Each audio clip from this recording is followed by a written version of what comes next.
For this video, I'm headed to Sandusky, Ohio to check out the amazing Cedar Point Amusement Park.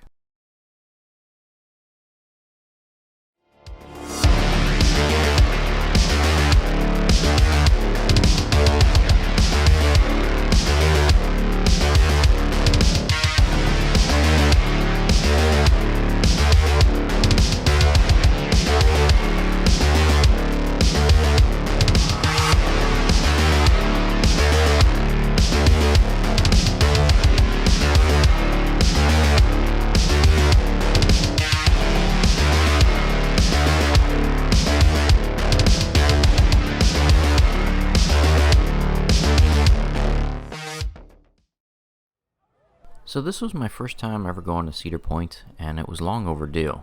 And I gotta admit, I was kind of a snob going into Cedar Point. I just thought it would be like an oversized Six Flags park, and I don't have the highest opinion of Six Flags parks. I've always found them kind of forlorn and run down, although my recent experiences have been really good. But holy crap, Cedar Point is amazing.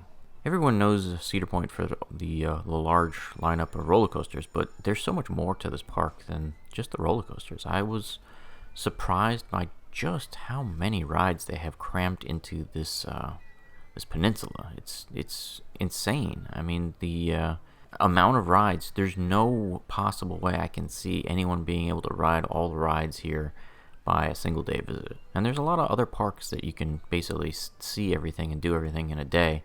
Cedar Point, it's not humanly possible. There's just too many rides, and the place is huge. So I looked it up, and Cedar Point has 70 rides. That's mind-blowing. That's a lot. And there was a lot of e-ticket type rides that I just didn't expect. You know, the log flume was really nice. The spinning rapids ride was amazing. They had a cool boat ride too. I mean, it's not just roller coasters here. There's a lot of family style rides too that are just excellent. And the other thing that kind of blew my mind was how scenic it is. You know, I didn't know about the beach and the beach resort and, you know, all the different nighttime activities and stuff. And it's very, very picturesque. It's not what I expected at all. I thought it would be similar to Magic Mountain, and Magic Mountain's not exactly the most attractive park. I mean, it's iconic in some regards because I believe Magic Mountain was in several TV shows and movies, but it's Cedar Point's just I'm going to probably start some drama of West Coast versus Ohio thing, but I think Cedar Point is the nicer of the parks. I think it's a little nicer than Magic Mountain, although Magic Mountain's got some amazing rides, so I don't want to disparage them at all. But I can't help but think back to some of the Disney parks, because I've spent a lot of time in Disney parks, and I went to Animal Kingdom recently, and I ran out of things to do after about 4 hours in the park. They've shrunk that park to almost nothing. There's like maybe 6 or 7 rides total, and Disney should be ashamed for charging as much as they are for such a short offering. I mean, it needs more rides badly. It takes 3 or 4 days to see all the rides in Magic Kingdom. It takes 4 hours to do everything at Animal Kingdom. It's ridiculous. And Cedar Point, again, it's a multi-day park. There's so many things here, and with the water park too, you're looking at probably 3 days to see everything, just like Magic Kingdom. So what were the highlights for me? There were rides here that I just didn't expect. I didn't realize they had a steam train. That was a great little family ride. And what's nice about it is they have the extreme rides like the hyper coasters, but they also have like family like roller coasters like Maverick. Maverick was a highlight. Now, I guess it shouldn't be a huge shock for me to like Maverick, because it is similar to Cheetah Hunt, which is probably my favorite roller coaster at Busch Gardens, Tampa. And Maverick's kind of that same, mainstream type of ride. The drops aren't too extreme. Doesn't have that many inversions. It's just a very smooth ride, and it's perfect for introducing like your kids like 12, 13 years old to some of the bigger roller coasters. It's awesome. Steel Vengeance was awesome. I mean, I love the RMC rides, the treatments. I know it's getting kind of old, but Millennium Force is still an amazing experience. I love the scenic views from on top of the lift hill. But I'm gonna be honest, Top Thrill Dragster is crap. It's a one-trick pony. It's over before you realize it. I mean, it's like a 30-second long ride, and you know, a lot of times I waited like close to an hour to get on it, and it's not worth it. I mean, you know, sure, it's probably the fastest ride in the park because it accelerates so quickly, but you know, it's lame. I can't, you know, I realize, you know, it goes up 400 feet, big deal, and then it comes down, and that's the entire ride. So no, never was impressed with that one.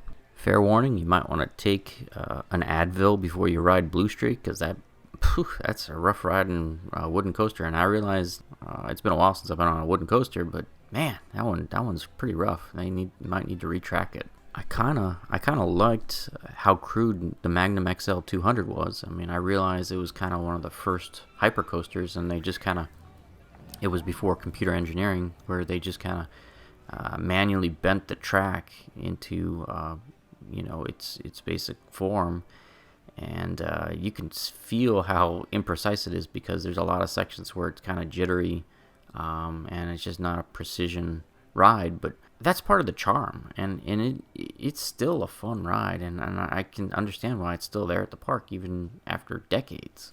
But to go back to what I said earlier, like rides like Thunder Canyon and the Snake River Expedition, these are some really fun family attractions, and if you got small kids and everything, there's quite a few, you know, entry level roller coasters like Wilderness Run, where you can introduce your, you know, even toddlers to roller coasters.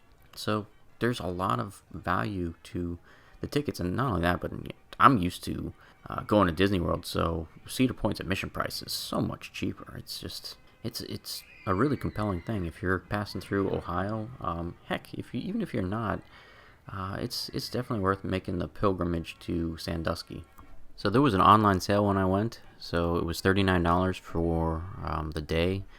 Most of the time they charge about $49 for a single day admission, which is basically a third of what you pay to get into Universal Studios or Disney World nowadays. So $50 for a day is pretty reasonable, and especially when they got, you know, 70 rides in the park.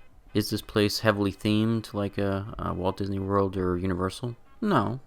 But if you go into the park knowing that, it's no big deal. I mean, this is a traditional amusement park, and it predates those theme parks by a century. I mean, this place is 150 years old, and it's been like this since its very beginning. So what's my bottom line for Cedar Point?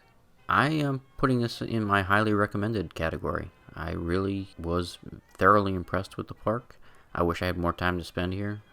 I could have definitely seen myself spending a full 3 days basically trying to ride almost everything here. There's so many great attractions. They even have some, I mean, the live shows aren't great, but you know, no park is perfect. The food is even pretty good. So Cedar Fair has always run parks pretty well, and this is their flagship. So you can definitely see they take pride in running this park. Thanks for watching this episode of The Adventure Schmuck. If you enjoyed today's video, don't forget to like and subscribe. See everyone next week.